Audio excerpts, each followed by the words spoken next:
Hello guys, आप सबका स्वागत है एक नई वीडियो में। तो आज हम एक्सप्लेन करने जा रहे हैं सोलो लेवलिंग रैग्नारॉक का चैप्टर नंबर 37। तो चलो बिना किसी देरी के वीडियो को स्टार्ट करते हैं। और हाँ, चैनल पे जो नए हो चैनल को सब्सक्राइब कर दो।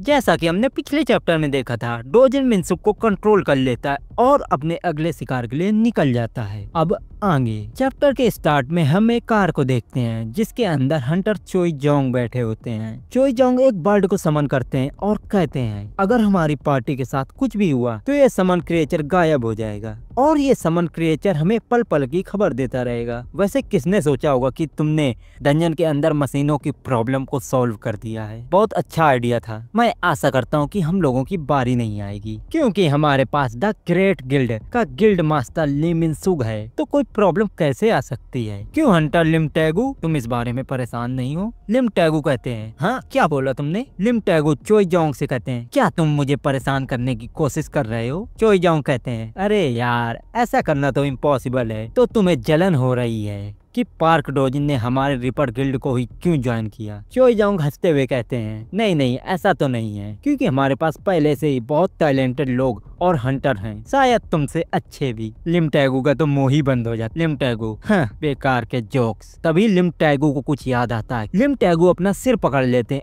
और सोच रहे होते हैं मुझे विश्वास नहीं होता कि स्टारडस्ट के मैन्युफैक्चर के पीछे और कोई नहीं मिनसुक था, और गिल्ड मास्टर होने के नाते मुझे इसकी रिस्पॉन्सिबिलिटी लेनी पड़ेगी। चोई जोंग कहते हैं मेरे हिसाब से वहाँ पर कोई अनएक्सपेक्टेड सिचुएशन नहीं आनी चाहिए। अगर ऐसा हुआ तो तुम्हें अपना प्रॉमिस पूरा करना होगा और वहाँ पर जो भी प्रॉब्लम होगी तुम्हें उसे न्यूट्रलाइज करना होगा। उसके बाद ही हम आगे बढ़ेंगे। और तुमने जो भी किया उसके लिए तुम्हारा शुक्रिया, और मैं किसी को मारना भी नहीं चाहता। तभी हम डंजन के अंदर का सीन देखते हैं जहाँ पर एक ड्रैगन होता है जो कि आग उगल रहा होता है। सभी हंटर उससे लड़ रहे होते हैं। तभी मिनसुक आता है जो कि डोजिन की बुट्टी खाने के बाद फॉर्म में आ चुका है।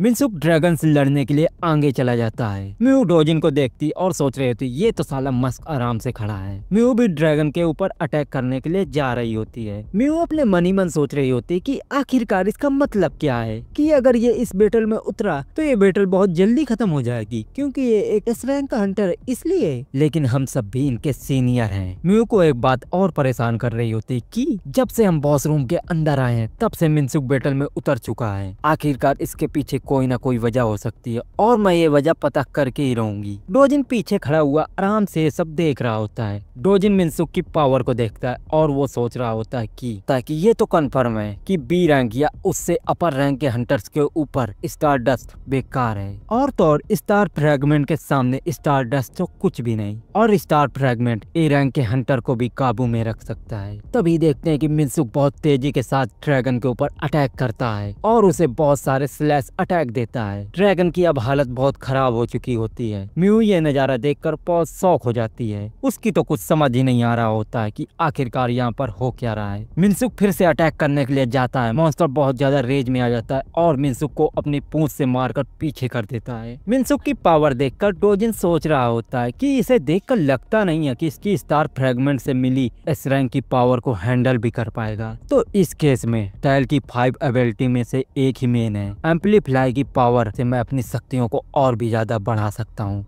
यहाँ तक कि मिस्ट बन को जलाकर जो स्टारडस्ट बनाया जाता है वो एक वेपन जैसा है। इससे कोई फर्क नहीं पड़ता कि कोई जिंदा है या मर गया। एम्पलीफाई मेरी शक्तियों को बढ़ा ही देगा। और अब ली मिनसुक एम्पलीफाई की पावर से अपनी माना और पावर को और भी ज्यादा बढ़ा पाएगा। डोजिन मिनसुक से कहता है तुम्हें वो सारी एबिलिटी मिली है जो क्रिएटर की ब्लेसिंग से मिलती है, तो दिखा दो मिनसुक, क्योंकि तुम जो चाहते थे वो अब तुम्हें मिल चुका है। तुम अब इस रैंक तक पहुंच चुके हो। मिनसुक एकदम से खड़ा हो जाता है। वो टस से मस नहीं हो रहा होता है और ड्रैगन उसके ऊपर अटैक करने वाला होता है। तभी मिनसुक स्टोन की पावर का यूज करता और एक बहुत ही तगड़ा अटैक बनाता है और एक ही अटैक में उस ड्रैगन को खत्म कर देता है। यहाँ तक कि उस अटैक का इम्पैक्ट इतना ज्यादा होता है कि धरती भी फट जाती है। ये नजारा देखकर लिम टैगू और चोई जोंग का तो मुंह खुला का खुला रह जाता है। म्यू भी ये देखकर बहुत ज्यादा हैरान होती है और हम देखते हैं कि मिनसुक की अटैक की वजह से छत में बहुत बड़ा छेद हो गया होता है। बुट्टी का कमाल कुछ ज्यादा ही सही हो रहा है। मिनसुक मुंडी घुमाता है और डोजिन के पास चला जाता है। डोजिन मिनसुक से कहता है ए रैंक का होकर एम्पलीफायर का यूज करना काफी थका देने वाला है, लेकिन तुम्हें केवल कुछ टाइम के लिए एस रैंक की शक्तियाँ मिली थी, लेकिन अब वो सब जा चुकी हैं। कितनी शर्मिंदगी की बात है ली मिनसुक कि तुम एस रैंक की पावर को हैंडल करने के लिए परफेक्ट वेसल नहीं हो। और ये बात सुनते ही मिनसुक का तो दिमाग ही घूम जाता है। म्यू उस गड्ढे को देखकर बोलती है आखिरकार ए रैंक का हंटर ऐसे कैसे कर सकता है, होना हो इसने स्टार डस्ट लिया होगा या फिर इसके पीछे कोई ना कोई वजह है। तभी म्यू पीछे देखती है और वो देखती है कि मिनसुक ने डोजिन की छाती पे अपनी तलवार घुसा दी होती है। लो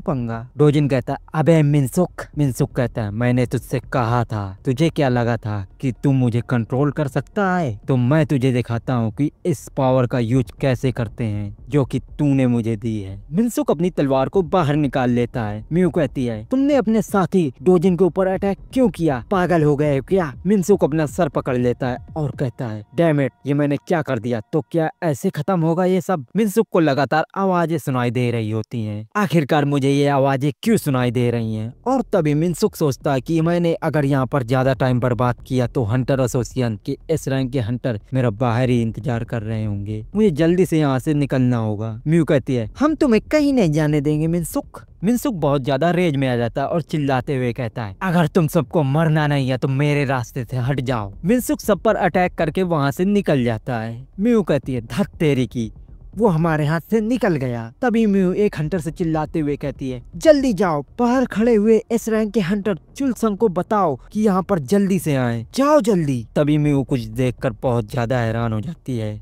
और पीछे देखती कि पार्क डोजिन तो खड़ा हो गया होता है। डोजिन सोच रहा होता है तो ये वजह है कि ज्यादा ईगो वाला इंसान मिस्टर बन की पावर को भी कंट्रोल कर सकता है। तेरी दर्द हो रहा है। म्यू कहती है आखिरकार ये कैसे हो सकता है, उसने तो इसके दिल पर अटैक किया था ना, तो ये जिंदा कैसे है। डोजिन की हालत बिल्कुल चकाचक होती है और वो खड़ा होता है। मिनसुक वहाँ से भाग जाता है और भागते हुए सोच रहा होता है कि मुझे इस रैंक की पावर को खत्म होने से पहले यहाँ से दूर चले जाना चाहिए और ये दुनिया बहुत ज्यादा ही बकवास है और मैं अभी किसी पर भरोसा नहीं कर सकता, ना उस एलियन पर, ना ही हंटर एसोसिएशन पर, ना ही अपने गिल्ड पर। मुझे जल्दी से जाकर सिटी में कहीं छिप जाना चाहिए। तभी मिनसुक की तरफ कोई ड्रैगर फेंक देता है। मिनसुक वहीं रुक जाता है और सोचने लगता है आखिरकार ये क्या है। तभी वहाँ पर कोई आता है और वो कहता है तभी मैं सोच रहा था इतना बड़ा धमाका कैसे हुआ, और देखो उस धमाके से निकला कौन है। और हम देखते हैं कि ये तो कोई और नहीं अपना सुओ होता है। सुओ कहता है तुम मुझे जाने से पहले सब कुछ बताओगे जो भी तुम